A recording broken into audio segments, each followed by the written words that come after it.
शुभप्रभात मंडळी. आज आहे हरतालिका आणि हरतालिकेची सुरुवात आपली अशा सुंदर अशा रांगोळीने झाली. तर बघा, मी हरतालिकेसाठी अशी रांगोळी काढून घेतली आणि आज माझ्या बऱ्याच मैत्रिणींचा उपवास पण असेल ना, तर माझासुद्धा उपवास आहे बरं का. आणि हा उपवास ना फक्त फलाहारच करतात, म्हणजे मिठाचं वगैरे काही खात नाही. बऱ्याच ठिकाणी खात असतील की नाही मला माहिती नाही, पण मी तरी ना फक्त असं फलाहारच घेते, म्हणजे फळं, दूध किंवा दुधाचे पदार्थ, दही वगैरे असं काहीतरी. तर अशा पद्धतीने म्हटलं चला उपवासाची सुरुवात अशी छान रांगोळीने करू आणि तुमच्याबरोबर पण रांगोळी शेअर करू. तर तुमचं पण सकाळ अशीच झाली का मला कमेंट सेक्शनमध्ये नक्की सांगा. हॅलो, नमस्कार, श्री स्वामी समर्थ मैत्रिणींनो. मी आहे प्रणिता आणि स्वागत आहे तुमचं आपल्या मराठी ब्लॉग चॅनलमध्ये, ज्याचं नाव आहे प्रणिताज ब्लॉग नाता आपुलकीचं. तर सगळ्यात अगोदर तुम्हा सगळ्यांना हरतालिकेच्या खूप खूप शुभेच्छा. आणि बऱ्याच माझ्या मैत्रिणींचे आज उपवास पण असतील, हरतालिकेचं पूजन वगैरे ते तर सगळं 12च्या आत होतंच. बऱ्यापैकी 12च्या आतच ते पूजन करतात. आय होप तुमची सगळ्यांची पण पूजा झाली असेल. तर आजचा दिवस तुम्हाला सुख, समाधानाचा, आनंदाचा आणि अगदी मनासारखा जावो ही स्वामींचरणी प्रार्थना करते आणि आजच्या व्हिडिओला सुरुवात करते. तर सगळ्यात अगोदर व्हिडिओच्या सुरुवातीलाच तुम्हाला आठवण देते की व्हिडिओ संपूर्ण बघा. आवडला तर नक्की व्हिडिओला लाईक करा आणि चॅनलवर जर नवीन असाल ना तर चॅनल सबस्क्राईब करा. तर चला, आज महत्त्वाचं काय की उद्या गणपती बाप्पांचं आगमन आपल्या घरी होणार आहे. तर त्यासाठीचा एक नवीनच उत्साह, खूप उत्साह आहे खरंच. आणि प्रत्येकालाच असतो बघा, ज्यांच्या ज्यांच्या घरी गणपती बाप्पा येतात ना, तर त्यांना सगळ्यांना इतकाच उत्साह असतो आणि अजिबात न थकता कामं करतात. आता बघा, खूप दिवस अगोदरच गणपती बाप्पांच्या येण्याची तयारी सुरू होते. तर त्याचप्रमाणे ना माझे 3 रूम आवरून झालेले. आता राहिलं आहे माझं किचन. तर किचन पण मला आज आवरायचं आहे. वरचे स्टाईल, डबे वगैरे सगळं घासणार आहे मी, कारण बऱ्यापैकी माझी ग्रोसरी पण संपत आली, तर मला ग्रोसरी पण आणायची आहे. त्यामुळे ना डबे वगैरे सगळे घासणार आहे. म्हणजे कसं, ग्रोसरी आणली ना तर डायरेक्ट डब्यात भरता येते आपल्याला. त्यामुळे मी आता सगळं ते किचनचं आवरणार आहे. आणि अजून पण गणपती बाप्पाची काही तयारी करायची आहे. तर त्यासाठी ते सगळं म्हणजे जे काही करेल मी घरामध्ये, तर ते सगळं तुमच्याबरोबर शेअर करणार आहे. पण त्यासाठी व्हिडिओ स्किप न करता पुढे नक्की बघत राहा. आणि हो, आजचं वातावरण जर म्हणाल ना तर आज अक्षरशः वातावरण असं आहे ना, पाऊस येतो, ऊन पडतं, मध्येच पुन्हा पाऊस येतो. तर आता माहिती नाही, डबे तर घासायचे पण ते आता वाळतील तेव्हा खरं. आता काय करेल मी, मागचा रूम आहे ना, त्या मागच्या रूममध्ये सगळे डबे पालथे मारेल आणि 5वर फॅन लावून देईल. ऊन पडो किंवा न पडो, पण फॅनमध्ये डबे आपले वाळून जातील. संध्याकाळपर्यंत वाळले तर चांगलंच आहे, म्हणजे लगेचच मला ते ठेवून पण देता येईल. कारण उद्या काही विचारायलाच नको, उद्या सकाळपासून जी लगबग राहील गणपती बाप्पांची, त्यामुळे बाकीच्या या गोष्टींना काही वेळ देता येणार नाही. त्या अगोदर ना ड्रेस चेंज करणार आहे आणि गाऊन घालणार आहे, कारण गाऊन खूप कम्फर्टेबल वाटतं गाऊनमध्ये कामं करताना. आणि हा जो ड्रेस आहे ना तर याच्या स्लीव्ज अशा फुल स्लीव्ज आहे, त्याच्यामुळे या स्लीव्ज सगळ्या खराब होतील, ओल्या होतील. त्याच्यामुळे मी अगोदर आता चेंज करते, गाऊन घालते आणि गाऊनवर हे सगळं आवरून घेते. तर चला, खूप दिवसांचं चाललं होतं आवरायचं. गणपती येण्याच्या अगोदरच आवरायचं होतं सगळं.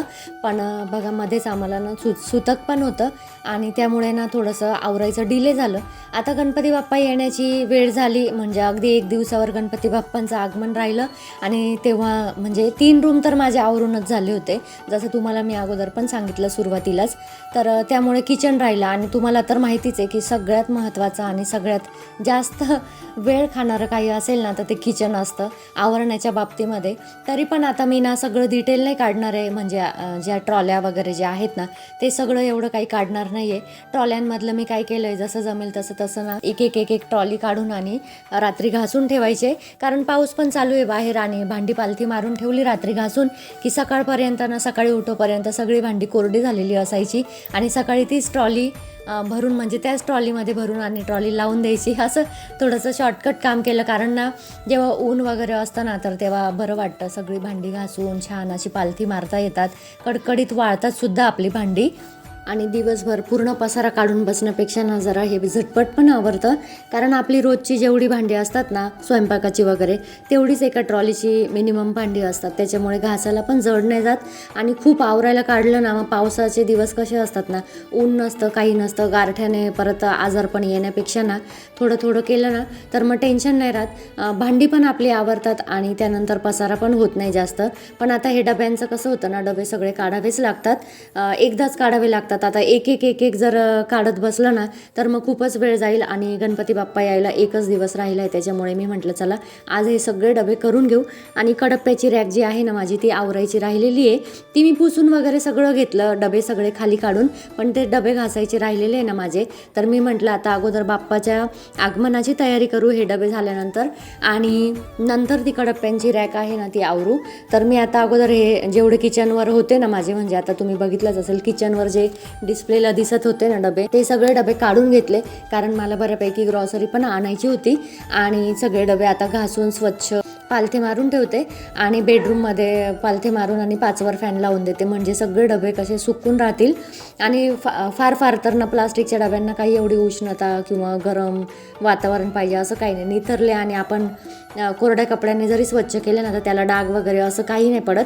कॉटनचा कपडा जो असतो ना तो घ्यायचा स्वच्छ करायला, तर साधारण 2 ते 3 तासामध्ये डबे आरामशीर सुकतात.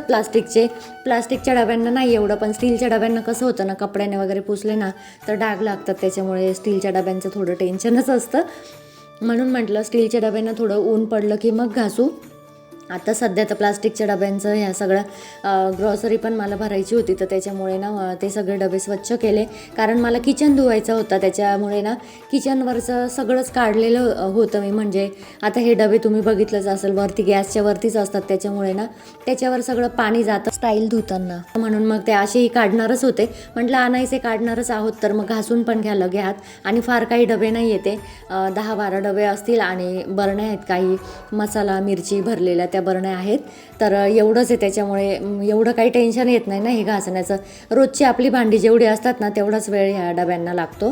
तर असे हे स्वच्छ डबे घासून आणि ओट्यावर तात्पुरता ठेवते.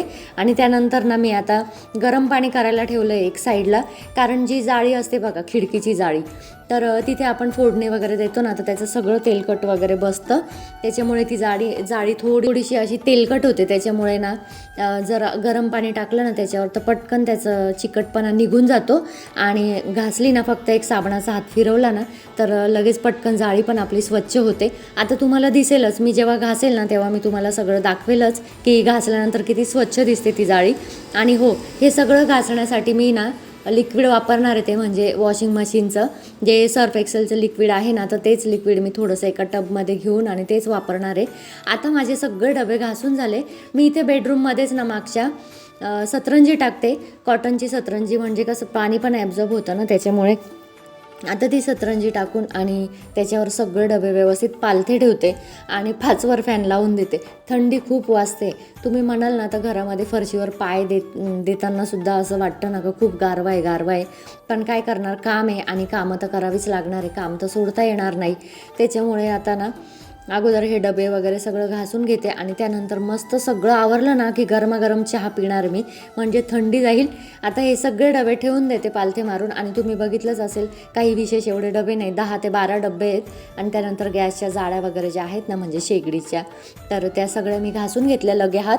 एक पण भांडं ठेवलं नाही, म्हणजे कसं आता एकदा ओट्यावर चढले ना वरती स्टाईल वगैरे घासायला तर खाली काहीच पसारा राहत नाही.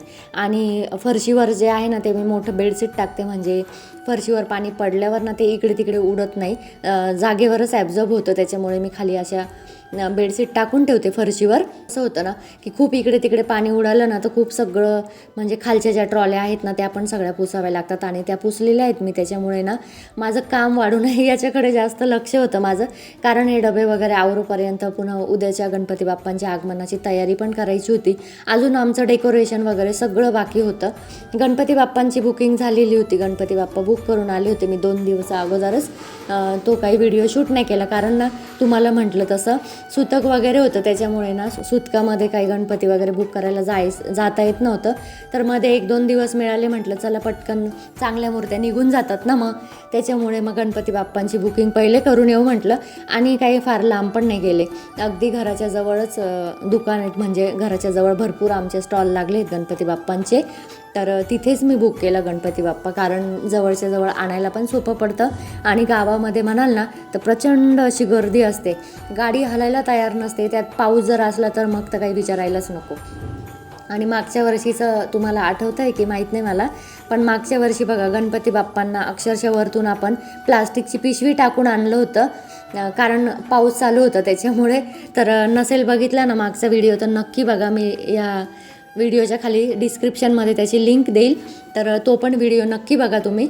मागच्या वर्षीचे गणपती बाप्पा कसे विराजमान झाले होते आणि मागच्या वर्षाची आठवण जर झाली ना तर अक्षरशः अंगाला काटा येतो, कारण की ॲडमिट होते मी. तुम्हाला सर्वांनाच माहिती आहे, आता ज्या माझ्या ताई नेहमी व्हिडिओ बघतात त्यांना माहितीच आहे की मागच्या वर्षी मी ॲडमिट होते आणि गणपती बाप्पांच्या आगमनाच्या अगदी 2 दिवस अगोदर मला डिस्चार्ज मिळाला होता दवाखान्यातनं आणि मी घरी आले आणि फक्त 1 दिवस आराम केला आणि जे कामाला लागले पुन्हा सगळं गणपती बाप्पांची आवराआवर केली, घर वगैरे जाळं झटकून वगैरे सगळं आवरलं आणि लगेचच आम्ही त्याच दिवशी गणपती बाप्पांची मूर्ती बुक केली.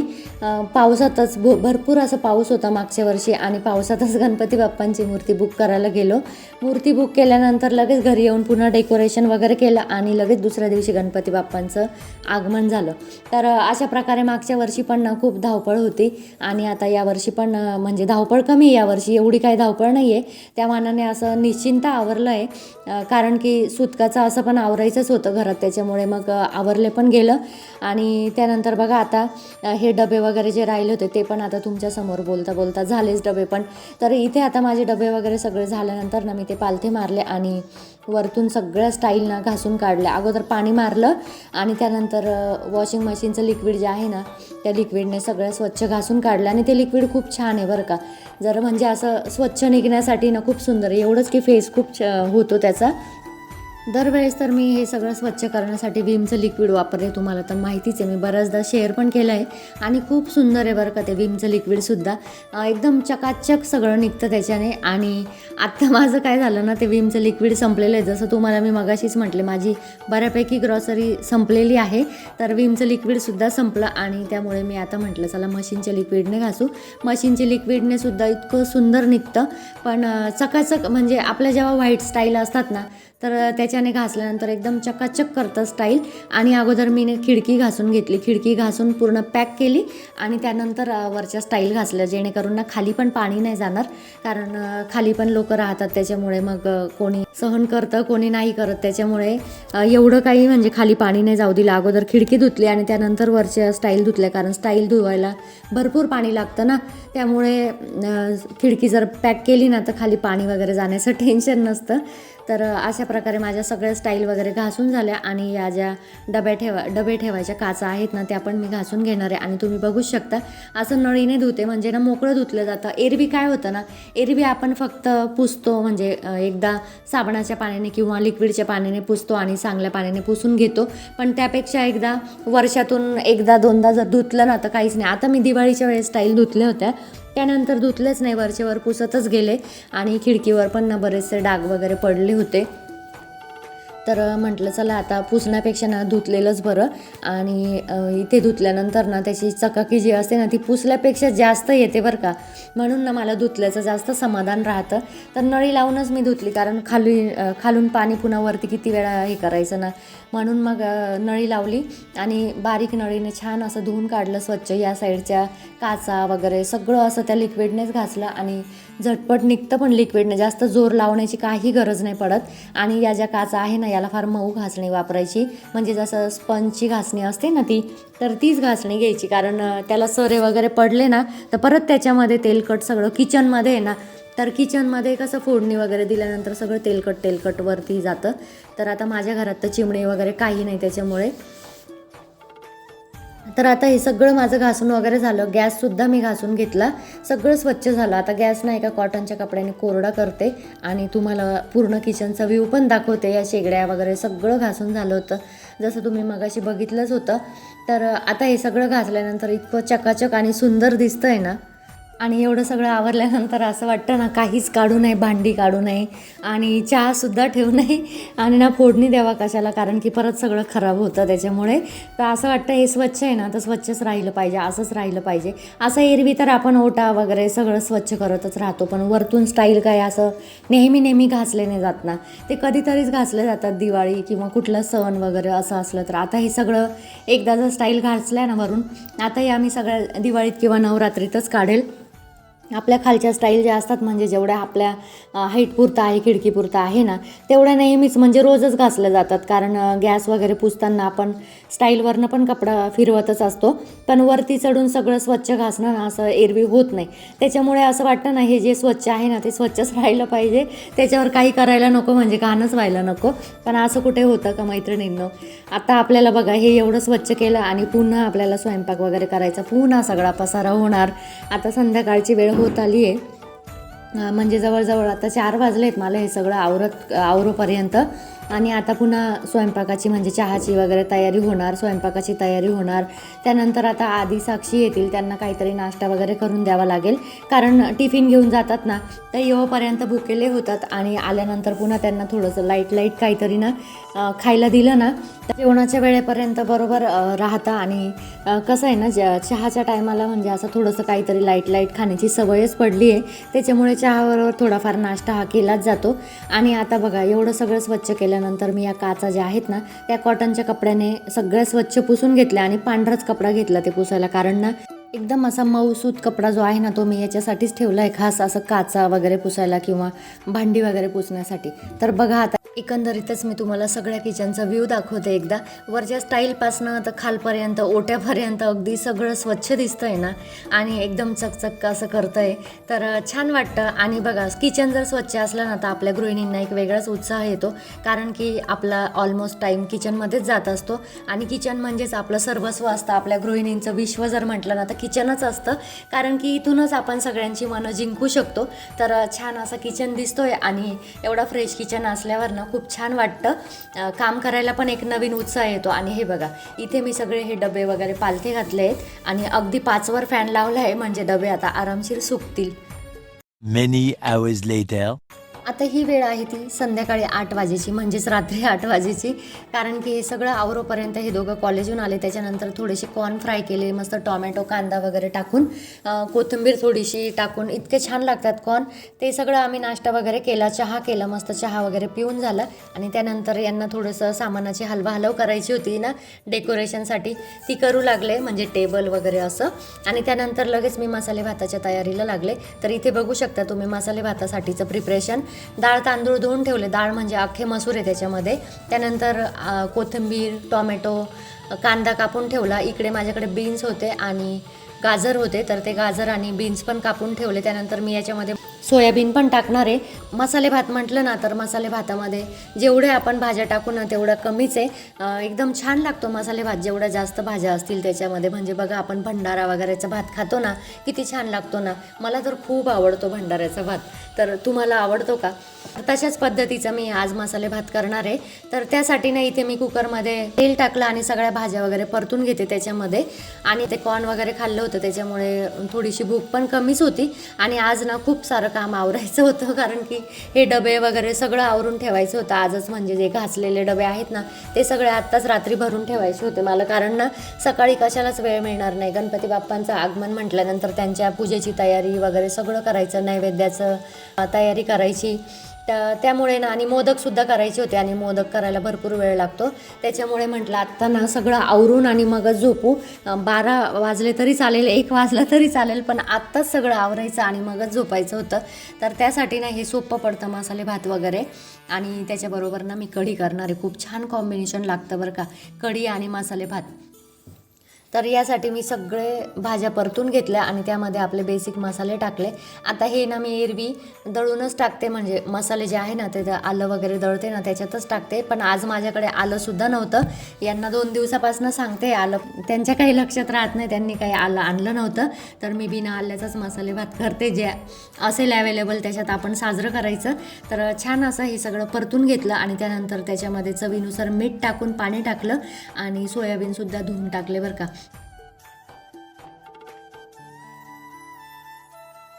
बघा किती छान कलर दिसतो ना. आता यामध्ये ना चवीनुसार मीठ टाकून आणि याचं झाकण लावते कुकरचं आणि 3 शिट्ट्या देते, म्हणजे आपला मसाले भात पण तयार होईल. तोपर्यंत आता मी थोडंसं हॉलमध्ये आवरते, कारण की हॉलमध्ये ना भरपूर पसारा झाला होता. तुम्हाला पुढे जाऊन दाखवेलच मी. डेकोरेशनचा तर वेगळाच पसारा झालेला होता, पण इथे बघू शकता तुम्ही बाहेर ना पावसाची भुरभुर चालू होती, त्याच्यामुळे स्टँड सगळं घरात घेतलं होतं कपड्यांचं.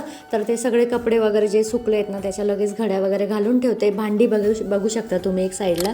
तर ती भांडी पण आता ट्रॉलीला लावते.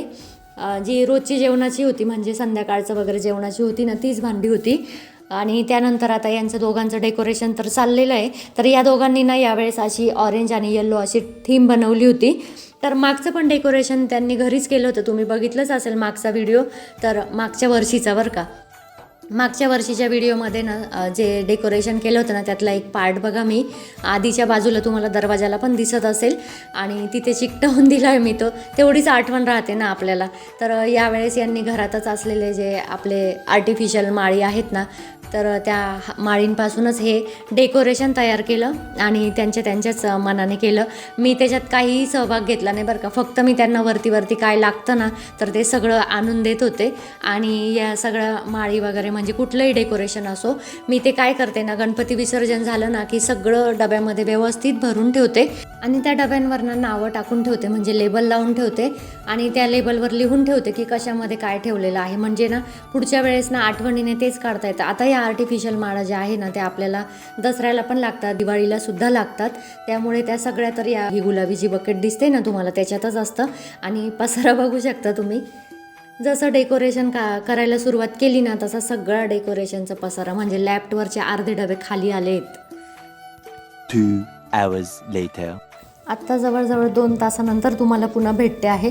तर आत्ता आमचं जेवण वगैरे सगळं झालं आणि जे काही सामान लागणार होतं ना गणपती बाप्पांसाठी उद्या, म्हणजे उद्याची गणपती बाप्पांची पूजा, त्यानंतर गणपती बाप्पा आणायला जाताना जे काही लागणार होतं ना ते सगळं टेबलवर व्यवस्थित असं काढून ठेवलं आणि डेकोरेशनसुद्धा सगळं झालेलं आहे. त्यातल्या त्यात जे काही गणपती बाप्पा आल्यानंतर करायचं थोडंफार डेकोरेशन होतं ना तर ते राहू दिलं आहे. फक्त ते गणपती बाप्पा आल्याच्या नंतरच, म्हणजे मूर्ती ठेवल्यानंतरच ते सगळं समजेल, त्यासाठी ते सगळं टेबलवर काढून ठेवलं. म्हणजे उद्यासाठीचं जे काही प्रिपरेशन होतं ना ते सगळं करून ठेवलं, म्हणजे उद्या आपली धावपळ होणार नाही. आता एवढं सगळं करताना जो काही वेळ गेला ना त्या सगळ्या वेळेमध्ये हे डबे आपले ना मस्त 80% जवळजवळ सुकलेत, मस्त कोरडे. आणि त्यानंतर मी एक कॉटनचा कपडा घेतला आणि सगळे डबे व्यवस्थित पुसून काढले. आधीला मदतीला घेतलं माझ्या, आणि जे काही माझ्याकडे सामान होतं ना जे मी प्लास्टिकच्या पिशवीमध्ये कॅरी बॅगमध्ये काढून ठेवलेलं होतं ते सगळं त्या डब्यांमध्ये व्यवस्थित भरते आणि डबे जागेवर जाऊ देते. म्हणजे आपल्याला उद्या ना किचन एकदम चकाचक मिळेल. आणि जेव्हा किचन एकदम स्वच्छ असेल तेव्हा सकाळी उठल्या आपल्याला स्वयंपाकाच्या तयारीला लागायचं आहे. त्याच्यामुळे जर फ्रेश किचन असेल ना तर स्वयंपाकाची तयारी पण तेवढीच जोरात होईल. आणि त्यात हे डबे वगैरे घासले ना त्याच्यानंतर सगळे डबे असे मस्त भरलेले असले ना तर आणखी छान वाटतं. आणि मला पण असंच ना, म्हणजे ग्रॉसरी जेव्हा भरते ना तेव्हा खूप छान वाटतं, सगळं घर असं भरल्यासारखं वाटतं ना. तर मला खूप येतो हा फिलिंग.